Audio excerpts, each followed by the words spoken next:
Hello, Algebra 2 students. Today we will be doing 7.1, 7.2 Graph Exponential Growth and Decay Functions notes. And you have done exponential growth and decay functions in your science classes before. An exponential growth function has the equation y equals a times b to the x power. And here, the number a has to be greater than 0, can't be less than 0, so it can't be negative, and b has to be greater than 1. The growth factor is known as b, so b is your growth factor, and it is the positive rate of change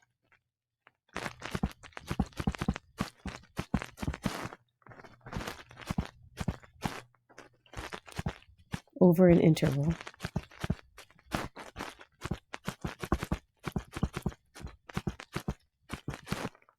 The parent function's equation is y equals b to the x. And the reason why I don't have the a there is a is understood to be 1.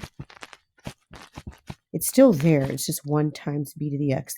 And b, of course, is greater than 1. And then here's what the graph looks like. You actually have a point here at 0, 1. And that makes sense. If x is 0, if you b to the 0 power, any number to the 0 power is going to equal 1.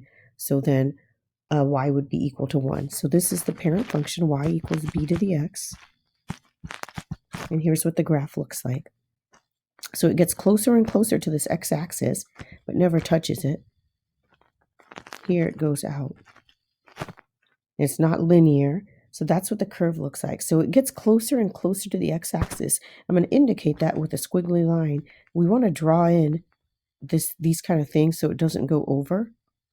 So that squiggly line is known as an asymptote. It's also the x-axis. So let's write down x-axis. Its equation is y equals 0, though. It's not x equals 0. And this right here is the asymptote. ASYMPTOTE. And you will see this again in chapter 8. So you will see the word asymptote appear. So an asymptote is a line. It could be horizontal or vertical, but for exponential functions, it's going to be a horizontal line. So a line that a graph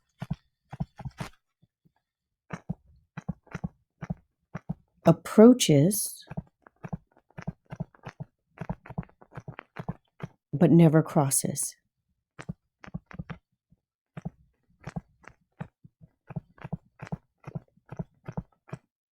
And to graph an exponential function, you want to make a table, and we will do graphs on the back page.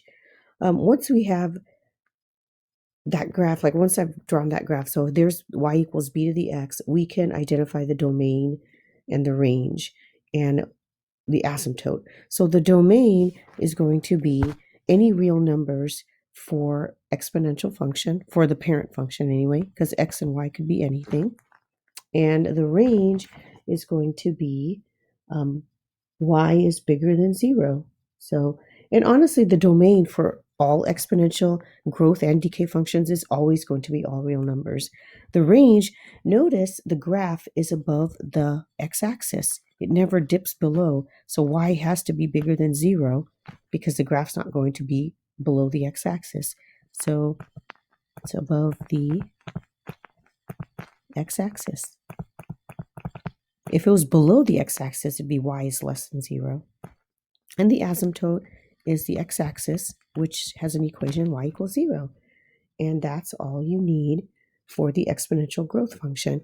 Now let's do the general form of it. So that was just the parent function. So for the general form of the exponential function, it is y equals a, because not everything's going to be the parent function. A is going to be a number other than 1. So a times b to the x minus h. Remember our favorite hk. And plus k out here. Always keep k H is always going to be the opposite. So I'm going to draw the parent again.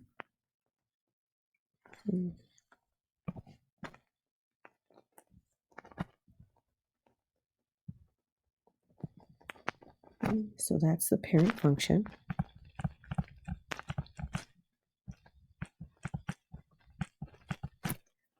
And I'll go ahead and draw its asymptote right here. You should too. And now we're going to draw a child function. So a child function, the asymptote's going to be somewhere different. And I can just plot, I can just make it down here, I guess. So just draw in some asymptote.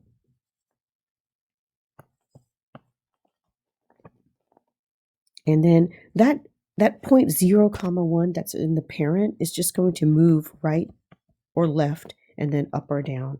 So I'm just going to plot a point somewhere over here. So it's moved right from the parent and then down.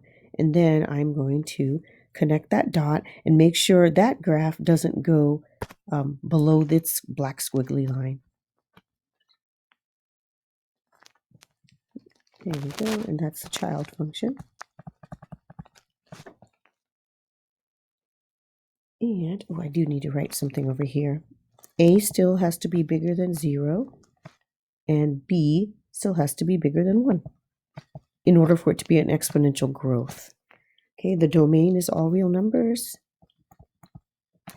The range is going to be whatever that k value is going to be, but bigger than that. So y greater than k. And that is when a is bigger than 0. And your asymptote is always going to be, so the connection you need to make is the range and the asymptote kind of go together. So that k value will be the asymptote, y equals k, whatever that k number is. Okay, as far as these letters go on the bottom, A, the Y-intercept, H, K, let's identify this information. So if A is bigger than 0, it's going to be a vertical stretch. And I mentioned that in a previous section when we did graphing. It will be a shrink if A is between 0 and 1. I like to write it in inequality form instead of writing the words between 0 and 1, but you can do whatever helps you. And also, A also says it's a reflection if A is less than 0.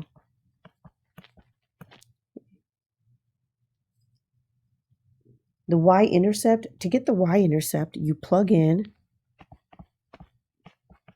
x equals 0 and solve for y.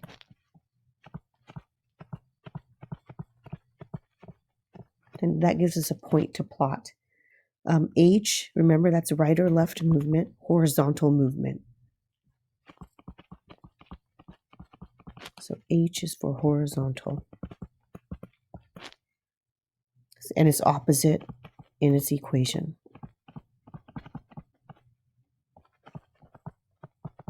K, keep K, and it's up or down movement.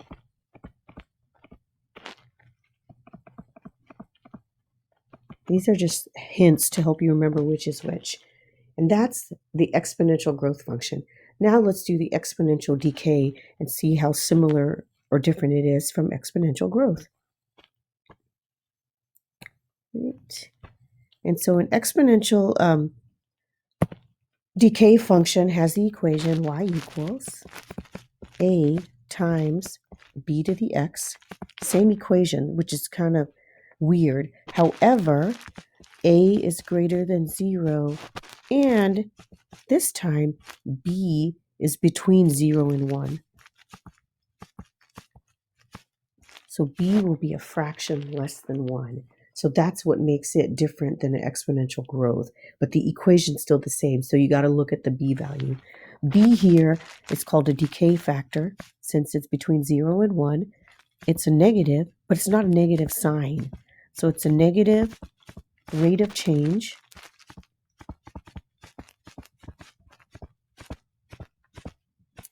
over an interval.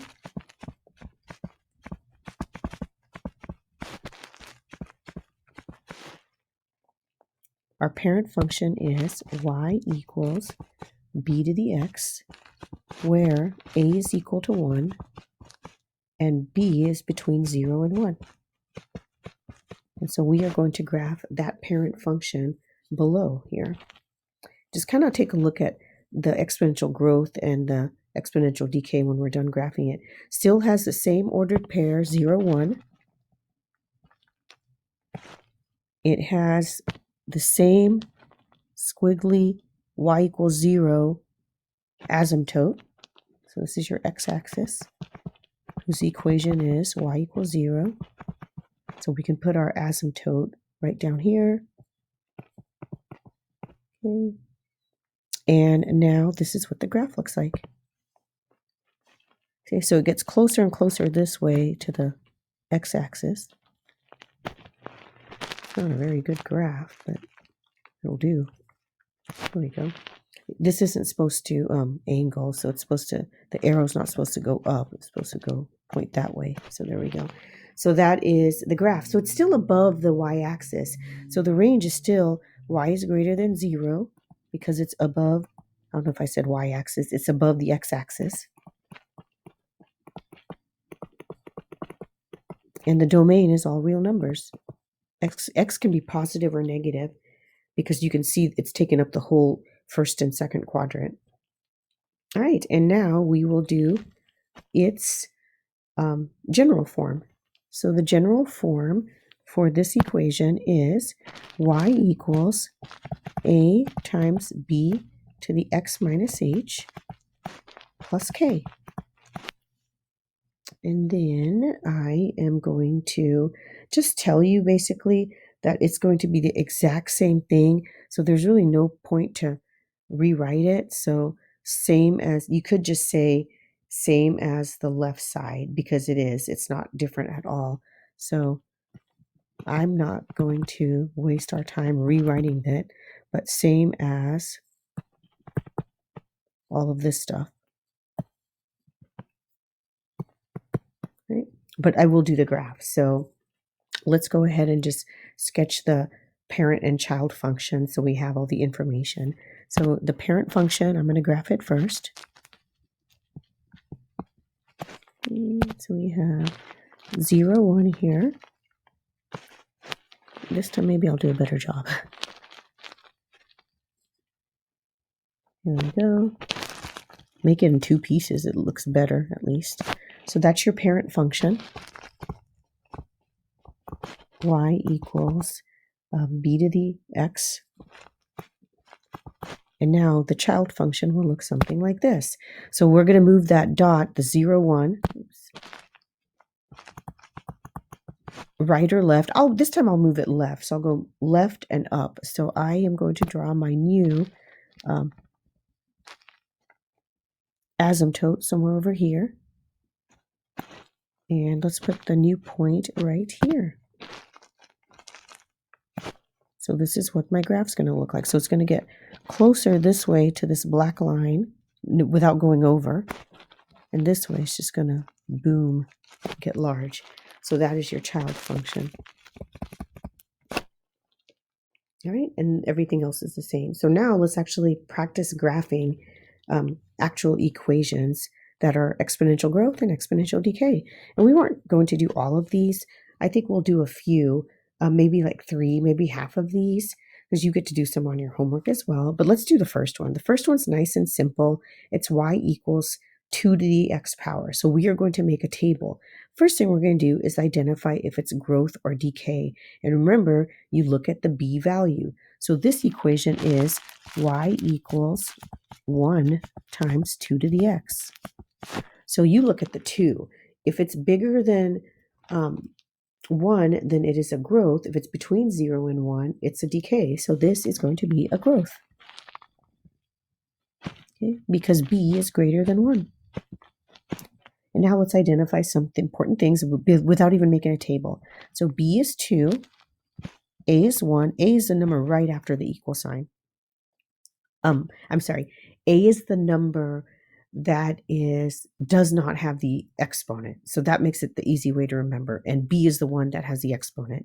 Okay, h, there is nothing with the x, That's moving it right or left. And k, there is no number after the 2 to the x. And now we can also do the y-intercept. So let's replace x with 0. Let's just make a table of values. Now, what numbers do we need to pick? How are you going to know?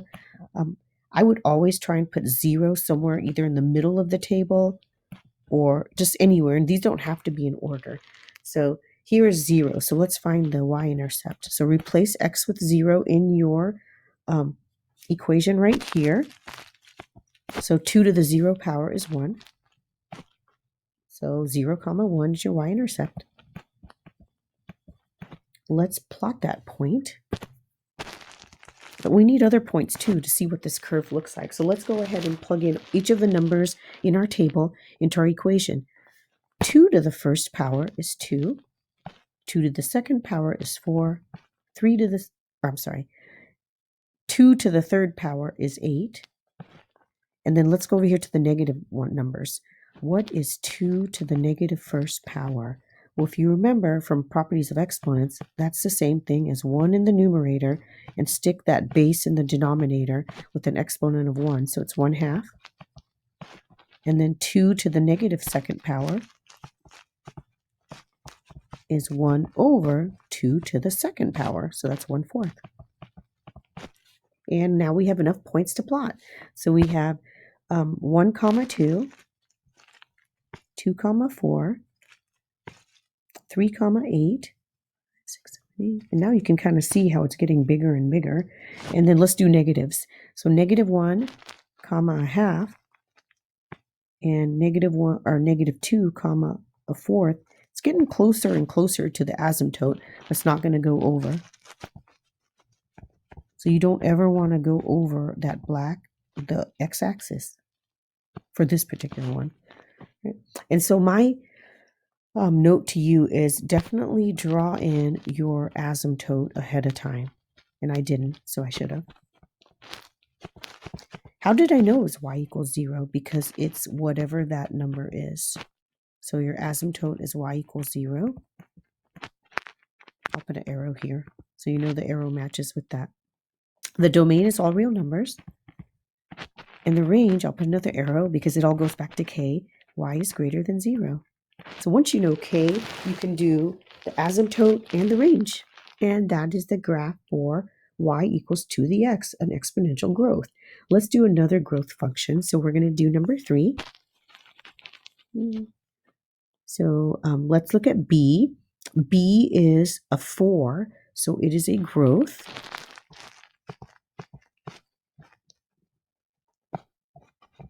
A is 1/2. H is the number with x, so there is no number associated with x, so H is 0. Okay, K is that -2 loner all the way to the far right. Okay, the y-intercept, again, let's make a table. We could put it anywhere in here. I'll put it right here.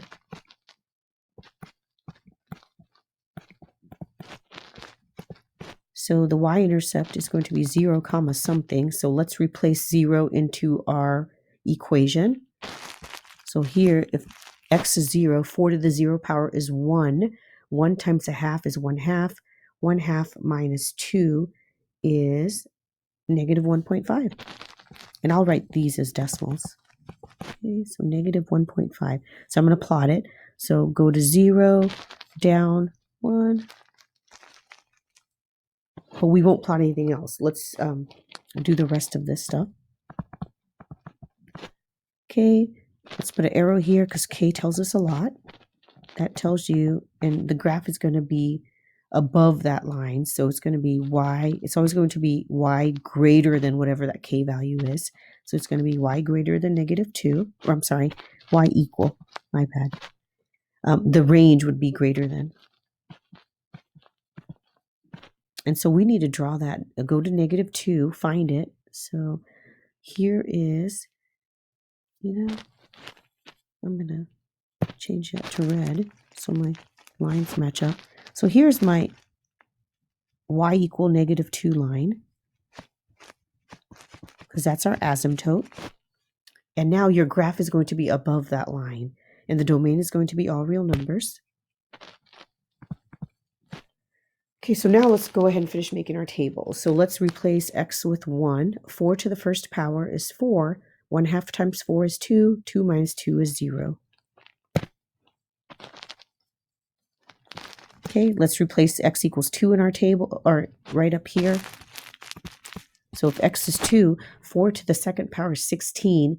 But then you don't subtract 2. You have to multiply by 1/2. 16 times 1/2 is 8. And 8 minus 2 is 6. Okay. For 3, 4 to the third is 64. 64 times 1/2 is 32, and 32 minus 2 is 30. Now, we don't have room to plot 30, but we're doing the table anyway for the heck of it. We won't worry about 4. There's just no point in doing it. But let's do a negative number. So 4 to the negative first power is the same thing as 1 over 4 to the first power, so 1/4. And then 1/4 times 1/2 is 1/8.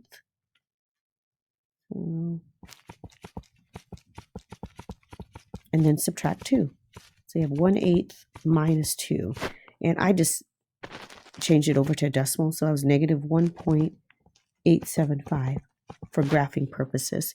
So now we can graph the rest of the points. I'm just going to go ahead and put this because it's bothering me. But we can't plot it anyway. So let's plot 1, 0. We can plot 2, 6. Anyways, we know what our graph looks like. We don't even have to plot the negative 1. But negative 1, go down negative 1.8 something. So it's even below here. It's like right around here. But you know what the graph looks like. So now you're ready to sketch it.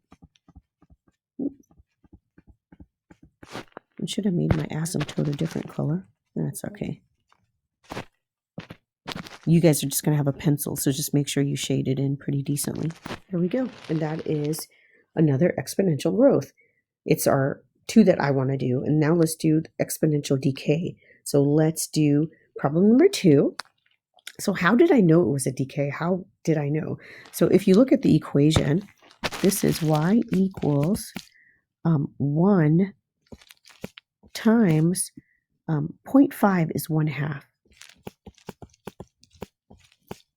And 1/2 is between 0 and 1. So always make sure you might want to write your decimal as a fraction if that helps you.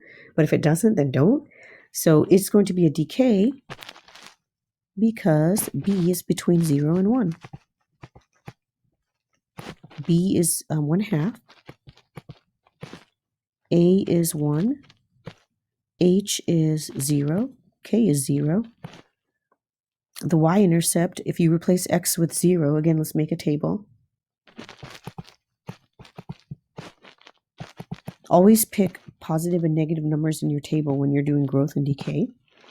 So replace 0 into your equation. 0.5 to the 0 power is just 1. So 0, 1. Let's find, so that's 0, 1. Our asymptote is going to be whatever k is, so y equals 0. And our range is going to be greater than that, so y greater than 0. Domain is all real numbers. Look how much you can do without even having to make a table. You can fill out the entire left side. So we want to draw in our asymptote. So let's draw in our asymptote. Our asymptote is y equals 0, so it's our x-axis.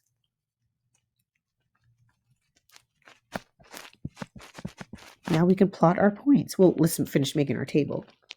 So 1/2 to the first power is just 1/2. 1/2 to the second power is 1/4. Now, how did I do that? So if I were to replace this number into our equation, so it'd be y equals 1/2 raised to the second power. That's just 1/2 times 1/2, which is 1/4. Okay, so the negative ones are just going to be the reciprocals. So this would be a 2, reciprocal of this 1/2, which would be 2. That would be reciprocal of 1/4, which would be 4. And this would be 1/2 to the negative third power. I'll show you how to do this one just because I feel like you might need to see the negative. So let's go over here and replace y equals 1/2 to the negative third power. You don't multiply 1 times negative 3. That's 1 to the negative third power. So this is what you're doing. You're distributing that exponent to each number that's in the parentheses, and then you're just switching their positions. So anything with a negative exponent, move it to the opposite spot and just make the exponent positive. 2 to the third is 2 times 2 times 2, which is 8. 1 times 1 times 1. The answer is 8. And now we can plot our points. So we have negative 3, 8. We have negative 2, 4. Negative 1, 2. 0, 1, our y-intercept. 1 comma 1 half. And 2 comma 1 fourth. Go. Nice looking graph there. Connect the points with a smooth curve and do not go over your asymptote. There we go. And that is an example of a decay function. Let's do one more. And the one I want to do is number 6. Now I'm going to leave out 4 and 5. And the thing I want to point out about number 4, I'm not going to graph it, but just looking at the equation, this is going to be neither a growth nor decay.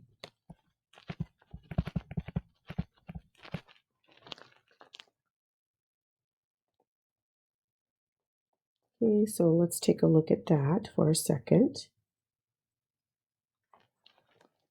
So let's look at so we don't want to worry about anything else, but if we look at our b value is 1/5, which could tell us it was a decay, because remember it's between 0 and 1. But notice a is negative, and when a is negative, it's going to be neither. So I'm not going to do anything else, but this is like a reflection of a graph. It's going to be below the x-axis, but we're not going to worry about it. That's not the focus of this section. The focus of this section is growth or decay. So, and 5 is just a growth. I just didn't want to do it. And so let's do number 6. 6 is going to be a decay function. So if you look at number 6, let's answer the prompts first. So for this particular one, let's see, 1/3 is our b value. And therefore, because it's between 0 and 1, it is a decay. A is 2. H is, so look, this one actually has an H. So the opposite of positive 2 is negative 2.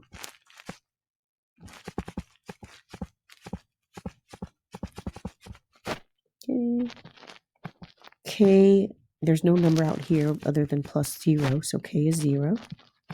Okay, but K tells us everything we want to know for these two, for these other two. Okay, our y-intercept is going to be 0 comma something. Our asymptote is going to be y equals 0. Our range is going to be y greater than 0, all going back to k. And your domain is all real numbers. Okay, and making a table of values.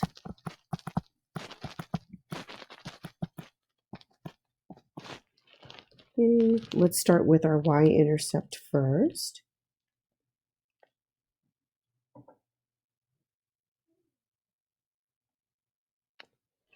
Okay, so replacing y with or x with 0 in our equation. So we're going to go up to the top line here and replace x with 0. So 0 plus 2 is 2. 1/3 to the second power is 1/9. So you have 2/9. So you have 2/9. And so what I did was I just changed 2/9 into a decimal. So I took 2 divided by 9. So this is 2 over 9, which happens to be about 0.2. It's 0.2 repeating. Okay. It's easier to graph. You can't really graph fractions. It's hard to think about graphing a fraction unless they're nice fractions. So when you're doing exponential growth and decay, it's okay to do decimals. And then let's do positive 1, I guess. So replace 1 into your equation. 1/3 to the 1 plus 2 is 1/3 to the third power, which is 1 over 27. So you have 2 over 27. So 2 over 27 is equal to 0.07. Super small, almost 0. Now let's do negative 1. So we have I'm going to do the work down here for that one. So y equals 2 times 1/3 to the negative 1 plus 2. So that is 2 times 1/3 to the first power. Oh, so that's just 2/3. So 2/3, which is 0.66 repeating. So, okay, when you do -2, oh, that's a nice one. -2 plus 2 is 0. Any number raised to 0 power is 1. So that's 2. Okay. The next one, -3. So let's do that one too. Let's show the work for -3. We won't even worry about the -4. So y equals 2 times 1/3 to the -3 plus 2, which is 2 times 1/3 to the negative first power. And remember, that just means flipping the numerator and denominator. So 2, distribute this first to each base. So 2 times 1 to the negative first and 3 to the negative first, which is 2 times 3 to the first over 1 to the first. So 2 times 3 over 1 is just 6. If you ended up doing this one, it would give you 18, which we don't have room to graph anyway. So let's go ahead and make our asymptote, draw in our asymptote. Our asymptote is y equals 0. It's the x-axis. And now we're just going to plot our points in our table. So -3, 6, -2, 2, -1, 0.6 repeating. So it's just a little over a half. And then 0, 0.2 repeating. And honestly, that's enough points, because if you draw any more points, it's gonna look like you're going over, and you don't want to go over. So there we go. And that is our graph for that exponential decay function. And those are your 7.1 and 7.2 notes for today. Have a great day, Algebra 2 students.